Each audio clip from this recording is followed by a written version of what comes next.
दुनिया के 7 ऐसे इत्तेफाक जिन्हें जानकर आप भी हैरान हो जाओगे। नंबर 1, ये कहानी है ब्रिटिश आर्मी के मेजर वाल्टर समरफोर्ड की, जो वर्ल्ड वार 1 के दौरान 1918 में जंग के मैदान में थे। तभी उनके ऊपर अचानक से बिजली गिर जाती है, जिससे उनके कमर के नीचे का हिस्सा पैरालाइज्ड हो जाता है। फिर 1924 में रिटायरमेंट के बाद एक नदी के किनारे मछली पकड़ते वक्त बिजली फिर से उनके शरीर पर आ गिरी और उनके शरीर का दाहिना हिस्सा भी पैरालाइज्ड हो गया। लेकिन 2 साल बाद इलाज से वो पूरी तरह ठीक हो गए, पर 4 साल बाद फिर से उनके ऊपर बिजली आ गिरी, जिससे उनका पूरा शरीर पैरालाइज्ड हो गया और कुछ ही दिनों में उनकी मृत्यु हो गई। लेकिन मौत के बाद भी बिजली ने उनका पीछा नहीं छोड़ा और 4 साल बाद बिजली उनके कब्र पर गिरी, जिससे उनकी कब्र भी नष्ट हो गई।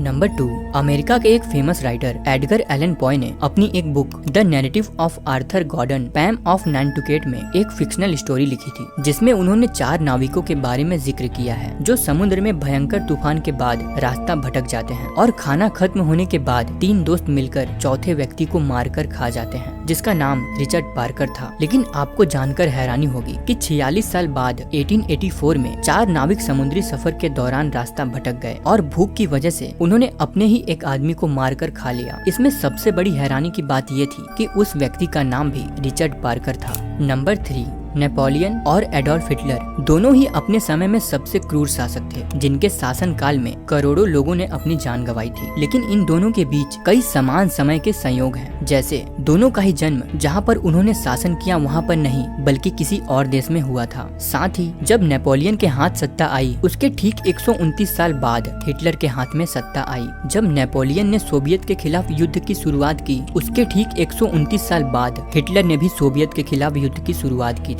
और तो और जब नेपोलियन सोवियत के खिलाफ युद्ध हार गया, उसके ठीक 129 साल बाद हिटलर भी सोवियत के खिलाफ युद्ध हार गया था।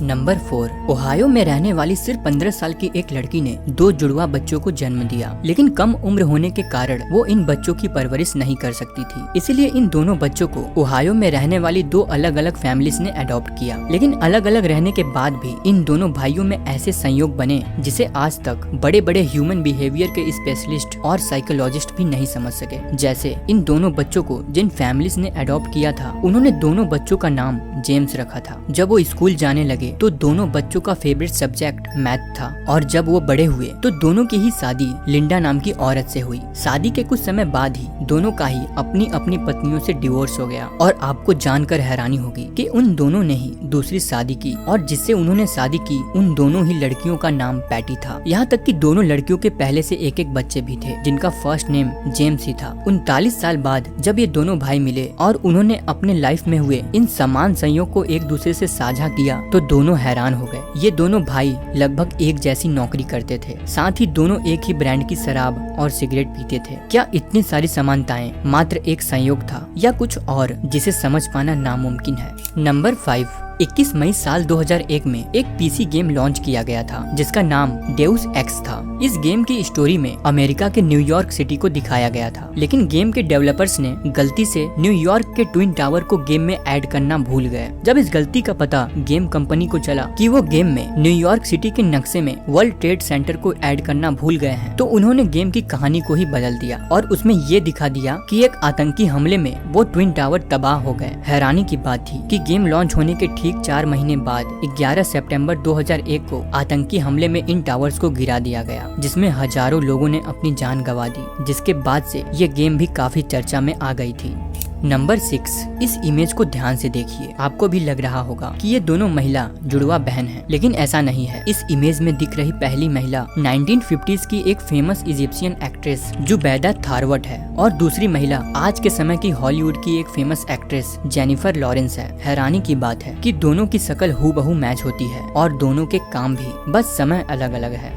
नंबर 7, ये स्टोरी यूगोस्लाविया में रहने वाले फ्रैंक सेलेक नाम के एक व्यक्ति की है, जिन्हें दुनिया का सबसे लकी मैन भी कहा जाता है, क्योंकि इनकी जिंदगी में कई ऐसी घटनाएं हुई हैं जिस पर यकीन करना काफी मुश्किल है। जैसे साल 1962 में सेलेक ट्रेन से कहीं जा रहे थे, लेकिन ट्रेन दुर्घटनाग्रस्त होकर नदी में गिर जाती है, जिसमें 17 लोगों की जान चली जाती है। लेकिन सेलेक इस दुर्घटना में बच जाते हैं। उनका एक हाथ टूटने के बाद भी वो नदी से तैरकर बाहर निकल जाते हैं। इसके 1 साल बाद 1963 में सेलेक प्लेन से ट्रेवल कर रहे थे और वो प्लेन भी दुर्घटनाग्रस्त हो जाता है। लेकिन सेलक की जब आंख खुली तो वो हॉस्पिटल में थे, क्योंकि हादसे के वक्त वो प्लेन से बाहर उड़कर घास के ढेर पर गिर गए थे। फिर साल 1966 में वो बस में सफर कर रहे थे और उस बस का भी एक्सीडेंट हो जाता है, जिसमें 4 लोगों की मौत हो जाती है। लेकिन सेलक फिर से बच जाते हैं। इसके बाद 1970 में वो अपनी कार लेकर कहीं जा रहे थे, जिसमें अचानक आग लग जाती है और उनकी कार ब्लास्ट हो जाती है। लेकिन ब्लास्ट से ठीक पहले वो अपनी कार से निकल जाते हैं और इस हादसे में भी वो बच जाते हैं। ऐसे ही 1995 में वो फिर से एक बस दुर्घटना में बच जाते हैं और 1996 में सेलक एक ट्रक दुर्घटना में भी बच जाते हैं। और इतना ही नहीं, साल 2003 में उन्होंने पहली बार लॉटरी की टिकट खरीदी और पहली ही बार में वो 1 मिलियन रुपए जीत जाते हैं। इसीलिए उन्हें दुनिया का सबसे लकी मैन कहा जाता है। हालांकि कुछ लोग उन्हें अनलकी भी कहते हैं, क्योंकि उनके साथ कई हादसे हुए थे। वैसे आप उन्हें क्या कहना पसंद करेंगे, हमें कमेंट बॉक्स में कमेंट कर जरूर बताएं। और अगर आपको हमारी ये वीडियो पसंद आई तो वीडियो को लाइक और चैनल को सब्सक्राइब करना ना भूलें। मिलते हैं नेक्स्ट वीडियो में। धन्यवाद।